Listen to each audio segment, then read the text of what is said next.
میرے محترم بھائیوں، آج کے ہمارے بیان کا عنوان ہے کہ صحبت کے دوران عورت سے 5 چیزیں مانگنا کیوں ضروری ہے۔ جو لوگ ملاپ کے دوران اپنی بیوی سے یہ 5 چیزیں نہیں مانگتے، ان کی زندگی کیسے جہنم بن جاتی ہے۔ اور اگر ایک بستر پر سوتے وقت عورت سے 5 چیزیں مانگی جائیں اور عورت نہ دے تو سمجھو وہ دھوکے باز ہے۔ اسے جلد طلاق دے کر اس سے اپنی جان چھڑوا لو، ورنہ یاد رکھنا تمہاری زندگی عذاب بن جائے گی۔ میرے محترم بھائیوں، جمعے کی رات صرف ایک جسمانی تعلق کا نام نہیں، بلکہ یہ دلوں کو جوڑنے کی رات ہے، دلوں کے جڑنے کی رات ہے۔ یہ وہ رات ہے جب ایک بیوی کا کردار اپنے شوہر کے سامنے آتا ہے کہ وہ تمہارے لیے کتنی مخلص ہے، کتنی سچی ہے اور کتنا کچھ دینے کے لیے تیار ہے۔ آج کا موضوع ان مردوں کے لیے ہے جو رشتہ نبھا رہے ہیں لیکن یہ نہیں سمجھ پا رہے کہ بیوی کے ساتھ اصل تعلق کیا ہے، اور یہ بیان ان عورتوں کے لیے بھی ہے جو نکاح کے بندھن میں تو ہیں لیکن شوہر کے جذبات کو صرف فرض سمجھتی ہیں، محبت نہیں۔ تو پھر تیار ہو جاؤ، کیونکہ آج ہم بات کریں گے ان 5 چیزوں کی جو ہر شوہر کو ایک بستر پر سوتے وقت اپنی بیوی سے ضرور مانگنی چاہیے، ورنہ وہ رشتہ بظاہر تو جیتا ہوا ہوتا ہے لیکن اندر سے مر چکا ہوتا ہے۔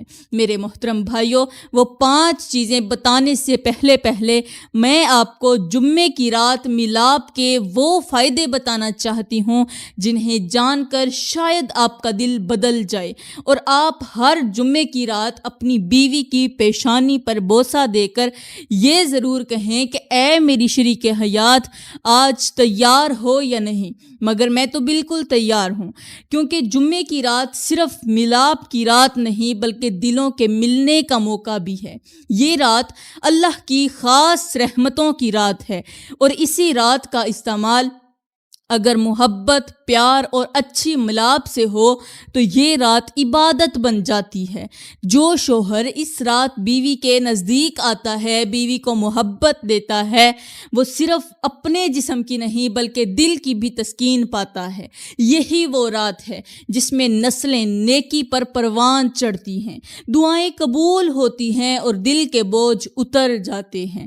مگر آج کی عورتیں اکثر شوہر کے قریب آنے سے گھبرا جاتی ہیں، رویہ ایسا اختیار کرتی ہیں جیسے بیمار ہو گئی ہوں، جیسے شوہر کا لمس انہیں تکلیف دیتا ہو۔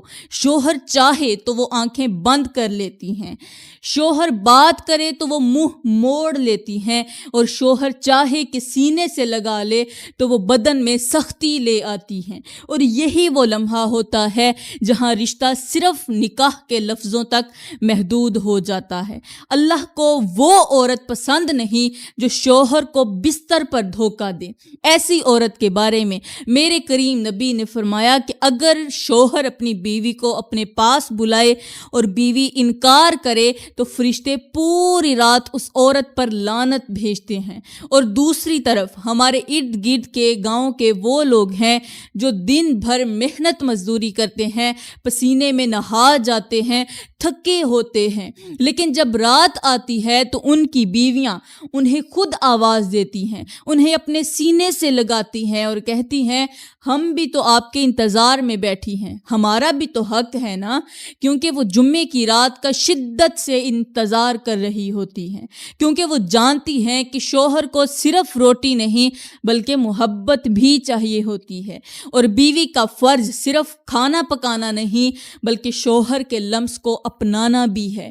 یہ ہے اصل عورت جو گھر میں سکون بکھیرتی ہے، شوہر کو مضبوط کرتی ہے اور رشتے کو محبت سے بھر دیتی ہے۔ اور جو عورت اس جذبے سے خالی ہو وہ بیوی نہیں بلکہ ایک خاموش بوجھ ہے، اور رشتہ بوجھ سے نہیں بلکہ جذبات سے چلتا ہے۔ تو میری پیاری بہنوں اور میرے محترم بھائیوں، اب بات کرتے ہیں کہ صحبت کے دوران بیوی سے کون سی 5 چیزیں مانگنا بہت ضروری ہے۔ میرے محترم بھائیوں، سب سے پہلی چیز جو شوہر کو ملاپ کے دوران بیوی سے مانگنی چاہیے وہ ہے وفا۔ کیونکہ اگر عورت وفادار نہ ہو تو اس کا دیا ہوا جسم بیکار ہے، اس کا لمس بے اثر ہے اور اس کی قربت دھوکے سے زیادہ کچھ نہیں ہوتی۔ آج کی عورتیں زبان سے کچھ اور کہتی ہیں، عمل سے کچھ اور دکھاتی ہیں۔ وہ سچی بیوی بننے کی اداکاری ضرور کرتی ہیں مگر اندر سے وہ بے وفا ہوتی ہیں۔ سوشل میڈیا کی تصویریں، پردے کے پیچھے ہونے والی چیٹنگ، آنکھوں میں چھپی ہوئی چمک، سب کچھ بتا دیتا ہے کہ عورت اب شوہر کے لیے نہیں بلکہ اپنی مرضی کے لیے جیتی ہے۔ شوہر اگر محبت سے پاس آئے تو وہ عورت چہرہ موڑ لیتی ہے اور اگر ضرورت سے قریب آئے تو مجبوری سے ساتھ دیتی ہے۔ یہ عورت نہیں، یہ تو دھوکہ ہے۔ جو شوہر بستر پر بھی بیوی کی توجہ نہ جیت سکے وہ جیتا ہوا مرد نہیں بلکہ وہ ٹوٹا ہوا انسان ہوتا ہے۔ شوہر کو حق ہے کہ وہ اپنی بیوی سے یہ پوچھے، کیا تو دل سے میری ہے؟ اگر عورت کی نظریں جھک جائیں تو جواب میں خاموشی ہو، یا بہانے بنائے جائیں تو سمجھ لو وہ صرف تمہیں جسم دے رہی ہے، وفا نہیں۔ ایسی عورت کے لیے اللہ کا فرمان ہے کہ جو بیوی شوہر کے ساتھ مخلص نہ ہو اس پر اللہ کے فرشتے لعنت بھیجتے ہیں۔ میرے کریم نبی نے فرمایا، وہ عورت جنت کی خوشبو بھی نہ پا سکے گی جو اپنے شوہر سے بے وفائی کرے۔ آج کے مرد ٹوٹ چکے ہیں کیونکہ عورتیں اپنے دل، اپنی نظریں، اپنی سوچیں شوہر کو دینے کے لیے تیار نہیں، اور جو عورت وفا نہ دے اس کے ساتھ رشتہ صرف بستر تک رہ جاتا ہے، دل میں وہ مر چکی ہوتی ہے۔ اس لیے میرے محترم بھائیوں، سب سے پہلے اس سے وفا مانگو، اور اگر نہ ملے تو خاموش نہ رہو، کیونکہ بے وفا بیوی نافرمان اولاد سے زیادہ خطرناک ہوتی ہے۔ میرے محترم بھائیوں، یہاں پر میں آپ کو ایک ایسی حکایت سنانا ضروری سمجھوں گی جو شاید آپ کی آنکھیں کھول دے، آپ کے دل کو جھنجھوڑ کر رکھ دے اور آپ کی ساری زندگی کو ایک بار پلٹ کر رکھ دے۔ کہتے ہیں کہ کسی گاؤں میں ایک عورت رہتی تھی، شکل سے نیک، باتوں سے نرم، مگر اندر سے ایسی زہریلی کہ سانپ بھی شرما جائے۔ اس کا شوہر دن رات مزدوری کرتا، بچوں کے لیے رزق کماتا، خود پر کم اور بچوں اور بیوی پر زیادہ خرچ کرتا۔ وہ چاہتا تھا کہ اس کا گھر جنت بنے، مگر وہ عورت جنت کے نام پر جہنم کا دھواں تھی۔ وہ شوہر کے ساتھ بستر پر لیٹتی تو ضرور تھی مگر دل کسی اور کے نام لکھ چکی تھی۔ جب شوہر صبح کام پر جاتا وہ موبائل پر دوسروں سے باتیں کرتی، کال کرتی، میسیجز کرتی، بچوں کو نظر انداز کر دیتی اور رات کو شوہر کے ساتھ ایسے سوتی جیسے زبردستی ہو رہی ہو۔ وہ شوہر کو مجبور، بے بس اور بے قیمت سمجھتی تھی، اور جب بچوں نے محبت مانگی ماں نے وقت کے بجائے آواز بلند کی، انہیں تانے دیے، انہیں جھڑک دیا، ان پر غصہ کیا، ان پر چلانے لگی۔ لیکن میرے بھائیوں، اللہ کی لاٹھی بے آواز ہے۔ ایک دن وہی عورت جس نے شوہر سے دھوکہ کیا، بچوں کو نظر انداز کیا اور زندگی کو ایک چھوٹا سا کھیل تماشا سمجھا، وہ بیماری میں گری، ایسی بیماری کہ کوئی سنبھالنے والا نہ رہا۔ جس مرد سے دل لگایا تھا وہ اچانک غائب ہو گیا، اس نے اسے تنہا کر دیا، اور جو شوہر ہمیشہ محبت مانگتا رہا وہ صرف خاموشی سے کفن خریدنے چلا گیا۔ اس عورت کی زبان بند، آنکھیں نم اور دل خوف سے لرز رہا تھا۔ جب مرتے وقت اس نے اپنے بیٹے کی طرف ہاتھ بڑھایا تو بیٹے نے کہا، ہم نے ماں نہیں صرف عورت دیکھی تھی، وہ بھی خود میں مصروف۔ جب تو نے مجھے پیار نہیں دیا، جب تو نے مجھے محبت نہیں دی تو آج میری طرف لوٹ کر کیوں آ رہی ہے؟ جب مجھے محبت کی ضرورت تھی تب تو نے مجھے محبت نہ دی۔ آج میں نے خود کو تنہا محسوس کر لیا ہے، آج میں نے تنہائی کو گلے لگا لیا ہے، اب مجھے کسی کی محبت کی ضرورت ہی نہیں رہی، تو آج میری طرف پلٹ کر کیوں آ رہی ہو؟ اور جب شوہر نے اس کے جنازے کو کندھا دیا تو زبان سے صرف اتنا نکلا، اللہ کرے اب وہاں وفاداری سیکھ لے جو یہاں نہ سیکھ سکی۔ میرے بھائیوں، یہ حکایت صرف ایک عورت کی نہیں، آج کے معاشرے کی ہزاروں عورتوں کا آئینہ ہے جو شوہر کے ساتھ تو رہتی ہیں لیکن دل کسی اور کا ہوتا ہے، جو بچوں کو جنم تو دیتی ہیں مگر ماں نہیں بنتی، جو گھر میں رہتی ہیں مگر دھیان موبائل اور خواہشات میں ہوتا ہے۔ یاد رکھو، بیوی کا سب سے بڑا حسن وفاداری ہے، اور جب عورت بے وفا ہو جائے تو وہ گھر ٹوٹتا ہے، نسل برباد ہوتی ہے اور آخرت میں رسوائی مقدر بن جاتی ہے۔ میرے محترم بھائیوں، یہ تو ہو گئی پہلی چیز جو شوہر کو میلاد کے دوران اپنی بیوی سے ضرور مانگنی چاہیے۔ تو اب بات کرتے ہیں دوسری چیز کی، وہ ہے حیا۔ میرے بھائیوں، حیا عورت کا زیور ہے، اس کی شناخت ہے، اور حیا ہی بستر پر عورت کا سب سے قیمتی حسن ہے۔ وہ عورت جو اپنے شوہر کے سامنے شرماتی ہے، نظریں جھکا کر بات کرتی ہے، آہستہ سے لمس قبول کرتی ہے، وہ صرف جسم نہیں دیتی، دل بھی جیت لیتی ہے۔ لیکن آج کی عورتوں نے حیا کو کمزوری سمجھ لیا ہے اور بے حیائی کو آزادی کا نام دے دیا ہے۔ آج کی عورتیں شوہر کے ساتھ بیٹھنے کی بجائے موبائل کے ساتھ سوتی ہیں، شوہر کو دیکھنے کی بجائے سوشل میڈیا کے فالوورز کو خوش کرنے کے طریقے ڈھونڈتی ہیں، اور بستر پر شوہر کے لیے تیار ہونے کے بجائے انسٹاگرام پر تصویریں پوسٹ کرنے کے لیے خود کو سنوارتی ہیں، خود کو سجاتی ہیں۔ میرے بھائیوں، وہ عورت جو اپنے شوہر کے سامنے بے پردہ ہو، دل میں بے حیائی ہو، وہ پردے میں بھی ننگی ہوتی ہے۔ اللہ کو وہ عورت پسند نہیں جو شرم و حیا چھوڑ دے، کیونکہ جس عورت کی نظریں بے لگام ہوں، اس کی سوچ گندی ہو اور اس کی زبان میں شوہر کا لحاظ نہ ہو، وہ نہ دنیا کی رہتی ہے نہ دین کی۔ میرے کریم نبی نے فرمایا، جب عورت سے حیا نکل جائے تو پھر جو چاہے وہ کر سکتی ہے، اور یہی حال آج کی عورتوں کا ہے، میرے معاشرے کی عورتوں کا ہے، جو اپنی زبان پر بے باکی، لباس میں فیشن، انداز میں بے ادبی اور نظریں اٹھا کر بات کرنا اعتماد سمجھتی ہیں، حالانکہ یہ سب کچھ ان کے رشتے کی قبر کھود رہا ہوتا ہے۔ شوہر چاہتا ہے کہ اس کی بیوی اس کے لیے بہت خاص ہو، جب وہ پاس آئے تو بیوی نظریں جھکا لے، مسکرا کر آہستہ سے اس کے قریب ہو اور دل سے شوہر کے لمس کو اپنائے، نہ کہ ایسے بنے جیسے کوئی زبردستی ہو رہی ہے یا جیسے وہ کسی سستی سی فلم کا سین ہو۔ آج کے مرد بیزار ہو چکے ہیں ان عورتوں سے جو جسم تو دے دیتی ہیں لیکن حیا کے بغیر، جو بات کرتی ہیں لیکن لحاظ کے بغیر، جو تعلق تو بناتی ہیں لیکن احساس کے بغیر۔ میرے محترم بھائیوں، ہمارے پیارے آقا، ہمارے پیارے نبی جب معراج پر گئے تو انہوں نے ایسے ایسے مناظر دیکھے جو انسانی آنکھیں برداشت بھی نہیں کر سکتی، مگر وہ سب کچھ دیکھا، سہا اور امت کے لیے سبق لے کر واپس آئے۔ اس سفر کے دوران میرے کریم نبی کو ایک عورت دکھائی گئی جو آگ کے عذاب میں مبتلا تھی، لیکن اس کے چہرے پر ایسی سیاہی تھی کہ فرشتے بھی نظریں نیچی کر لیں۔ اس کے بال آگ کی مانند بکھرے ہوئے تھے اور اس کے ہاتھ جلے ہوئے کوئلے جیسے نظر آ رہے تھے۔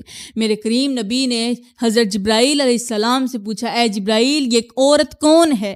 تو جواب ملا، یہ وہ عورت ہے جس نے دنیا میں شوہر کے ساتھ بے وفائی کی، اس کی بات کو نظر انداز کیا، اس کی بات نہ مانی۔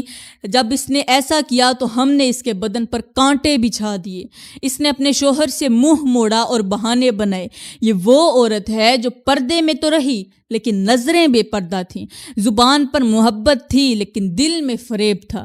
میرے محترم بھائیوں، سوچو، اگر آپ کی بیویاں بھی اس راہ پر چل نکلی ہیں تو آپ کو خاموش نہیں رہنا چاہیے، آپ کو وہ محبت نہیں مانگنی چاہیے جس کے پیچھے نیت بھی صاف نہ ہو، آپ کو وہ لمس نہیں چاہیے جو بے روح ہو، وہ ساتھ نہیں چاہیے جس میں رزق کی بے برکتی ہو، بچوں کی بد کرداری اور راتوں کی بے چینی چھپی ہو۔ تو میرے بھائیوں، اب بات کرتے ہیں تیسری چیز کی جو ملاپ کے دوران بیوی سے ضرور مانگنی چاہیے، اور وہ ہے شوہر کے ماں باپ کی عزت۔ میرے محترم بھائیوں، بیوی کا حسن اس کے چہرے میں نہیں، اس کے رویے میں ہوتا ہے، اور اس رویے کی سب سے بڑی پہچان یہ ہے کہ وہ شوہر کے ماں باپ کے لیے کیسا دل رکھتی ہے۔ وہ بیوی جو شوہر کے ساتھ بستر پر تو محبت سے پیش آتی ہے لیکن اسی شوہر کی ماں کو طنز کرتی ہے، باپ کو نظر انداز کرتی ہے، یاد رہے ایسی عورت محبت نہیں مکاری کر رہی ہوتی ہے۔ ایک مرد کو اس وقت وقت سب سے زیادہ ٹوٹا ہوا محسوس ہوتا ہے جب وہ اپنی ماں کو چپ دیکھتا ہے اور اپنی بیوی کو اونچی آواز میں بولتے ہوئے سنتا ہے۔ تو اب بات کرتے ہیں چوتھی چیز کی جو صحبت کے دوران بیوی سے ضرور مانگنی چاہیے، اور وہ ہے بچوں کی پرورش، بچوں کی اچھی تربیت۔ میرے محترم بھائیوں، ایک شوہر جب بیوی کے ساتھ تنہائی کے لمحے میں ہوتا ہے تو صرف جسم کی تسکین ہی مقصد نہیں ہوتا، بلکہ یہ وقت وہ موقع بھی ہوتا ہے جہاں دل کی بات کی جاتی ہے، زندگی کے فیصلے ہوتے ہیں اور نسلوں کا مستقبل طے کیا جاتا ہے۔ اس لیے اس لمحے بیوی سے یہ وعدہ ضرور لیا جائے کہ تو میری نسل کی ماں بن کر دکھائے گی، نہ صرف بچے جنے گی بلکہ انہیں نیک بھی بنائے گی، صالح، با ادب، با عمل اور با حیا بنائے گی۔ لیکن ارمان کی بات یہ ہے کہ آج کل میاں بیوی جب آپس میں جھگڑتے ہیں، تلخ کلامی کرتے ہیں، الزامات کی بارش کرتے ہیں، تو یہ سب کچھ ان معصوم بچوں کے سامنے کرتے ہیں جن کی عمر ابھی یہ سمجھنے کی نہیں کہ ماں باپ کے الفاظ بھی زخم بن سکتے ہیں۔ انہیں یہ شعور نہیں کہ ان کا ہر سخت جملہ، ہر اونچی آواز، ہر طنز، ہر طعنہ اس بچے کے ذہن میں ایک زہریلا بیج بو رہا ہوتا ہے جو آنے والے کل میں نفرت، ضد، نافرمانی اور بغاوت کی شکل اختیار کر لیتا ہے۔ آج کے والدین کو اندازہ ہی نہیں کہ وہ جس طرح بستر پر ایک دوسرے سے بے ادبی سے پیش آتے ہیں، بچوں کے سامنے چلا چلا کر اپنی انا کی جنگ لڑتے ہیں، وہی بچہ کل کو اپنی بیوی سے ویسا ہی سلوک کرے گا جیسا اس نے اپنے ماں کو، اپنے باپ کو اپنی ماں کے ساتھ کرتے ہوئے دیکھا تھا، یا وہی بیٹی کل کو اپنے شوہر کو ویسا ہی سمجھے گی جیسا اس نے اپنی ماں کو اپنے باپ سے شکایت کرتے سنا ہے۔ گھروں کا ماحول صرف دیواروں سے نہیں بنتا، تربیت سے بنتا ہے۔ ماں کی نرمی، باپ کی شفقت، دونوں کی خاموشی اور سب سے بڑھ کر ان کا ایک دوسرے کی عزت دینا ہی وہ بنیاد ہے جس پر نسلوں کا کردار کھڑا ہوتا ہے۔ لیکن آج کا المیہ یہ ہے کہ ماں باپ نے بچوں کو سکون نہیں دیا، چیخوں کے درمیان بڑا کیا ہے، محبت نہیں دکھائی، ماتھے پر بل اور لبوں پر شکایت ہی دی ہے۔ بچے اب تربیت نہیں سیکھتے، غصہ، بے صبری اور بد زبانی سیکھ رہے ہوتے ہیں، کیونکہ وہی ان کے ارد گرد کا ماحول بن چکا ہے۔ وہ ماں جو بیٹے کو یہ سکھاتی ہے کہ تمہارے باپ نے کبھی کچھ نہیں کیا، وہ دراصل اپنے بیٹے کو کل کا ناکام شوہر بنا رہی ہوتی ہے، اور وہ باپ جو بیٹی کو ماں کی کمزوریاں گنواتا ہے، وہ دراصل بیٹی کے دل میں شوہر کے لیے نفرت پیدا کر رہا ہوتا ہے۔ اس لیے اے والدین، اگر تمہیں اپنی نسل کو سنوارنا ہے تو اپنے جھگڑوں کو کمرے کی دیواروں تک محدود رکھو، اپنی زبانوں کو بچوں کی موجودگی میں قابو رکھو، کیونکہ تم جو بولتے ہو وہ بچے یاد رکھتے ہیں، اور جو سیکھتے ہیں وہی بن جاتے ہیں۔ ماں باپ کی عزت، ایک دوسرے سے محبت اور ایک دوسرے کے مقام کو تسلیم کرنا، یہی وہ اصل درس ہے جو بچوں کے دل میں اترتا ہے اور وہی ان کی شخصیت کا حصہ بن جاتا ہے۔ اللہ کا فرمان ہے کہ نرم بات پتھر دل کو بھی موم کر دیتی ہے، اور بد زبان انسان خود کو دوسروں کی نظروں سے گرا دیتا ہے۔ زبان وہ ہتھیار ہے جو دلوں کو کاٹ بھی سکتی ہے اور جوڑ بھی سکتی ہے۔ حکیم لقمان نے اپنے بیٹے کو نصیحت کی کہ بیٹا، زبان کو قابو میں رکھنا، کیونکہ یہی وہ چیز ہے جو انسان کو عزت دیتی ہے اور یہی انسان کو ذلیل بھی کر دیتی ہے۔ فرمایا کہ اے میرے بیٹے، اگر کلام سونا ہے تو خاموشی ہیرے سے کم نہیں، اگر بولنا سیکھو تو پہلے سوچنا بھی سیکھو، کیونکہ جو بولنے سے پہلے سوچتا ہے وہ کبھی رسوا نہیں ہوتا، اور جو زبان سے بے قابو ہوتا ہے وہ رشتے، محبت اور عزت سب کچھ کھو دیتا ہے۔ حضرت لقمان حکیم نے کہا کہ بیٹا، جب تم بولنا سیکھ لو تو اتنا بولنا کہ سامنے والا تمہیں سننا چاہے، اور اتنا میٹھا بولنا کہ تمہیں بار بار سننے کا دل کرے۔ بیوی کی زبان اگر شوہر کے دل کو سکون دے تو وہی زبان اس کے لیے دعا بن جاتی ہے، اور اگر زبان کڑوی ہو تو وہی زبان رشتے کو کھا جاتی ہے۔ عورت کا حسن چہرے میں نہیں بلکہ اس کی زبان میں ہوتا ہے۔